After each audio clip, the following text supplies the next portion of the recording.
Tuloy-tuloy ang pagpapatupad ng 10 piso kada litro na diskwento sa mga pampublikong sasakyan.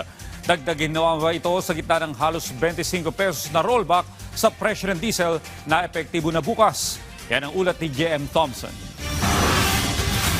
Nakaabang na mga motorista para sa inaasahang malaking rollback sa diesel bukas, April 21. Kagaya na lang ng jeepney driver na si Rogelio, malaking tulong aniya ang sunod-sunod na pagbaba ng presyo ng petrolyo sa kanilang kinikita araw-araw. Madagdagan ng namin yung diesel, may balik-balik na namin konti yung pundo namin. Sa ngayon, hindi namin may balik pundo.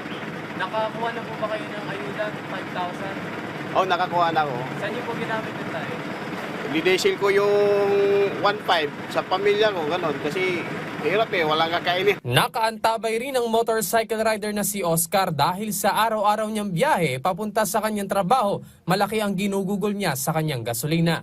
Dahil sa tuloy-tuloy na pagbaba ng presyo ng produktong petrolyo, makatutulong ito sa bawas gastusin na may tutulong niya sa kanyang pamilya, lalo na sa kanyang mga anak na nag-aaral pa. Mahalaga po kasi everyday na namin pagpupumiyo, lalo na sa kami mga rider.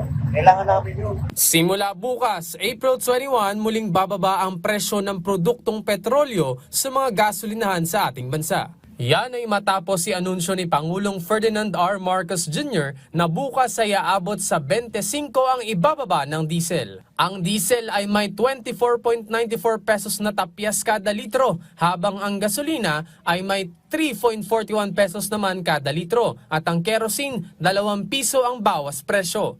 Mas malaki ang ibababa ngayong Martes kumpara noong nakaraang linggo.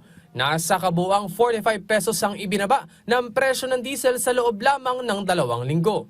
Umaasa naman ang mga tsuper at motorista na magtutuloy-tuloy ang rollback kahit hindi man bumalik sa dati ang presyo, basta't kahit papano'y kikita ang kagaya nilang mga namamasada. Pinaalalahanan naman ni Pangulong Marcos sa mga gasolinahan at ang mga motorista hinggil sa pagpapatupad ng sunod-sunod na rollback sa bansa. Ipatupad ninyo ang rollback ng buo, tama, at walang pagkaantala. Ibigay ninyo sa taong bayan ang dapat naman na nasa kanila. At para sa ating mga kababayan, bukas ang ating tanggapan at ang Department of Energy para sa inyong mga reklamo.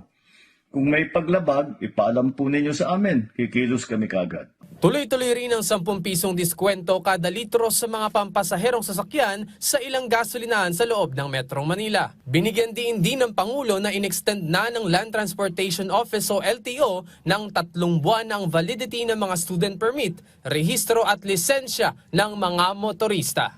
J.M. Thompson para sa Pambansang TV sa Bagong Pilipinas.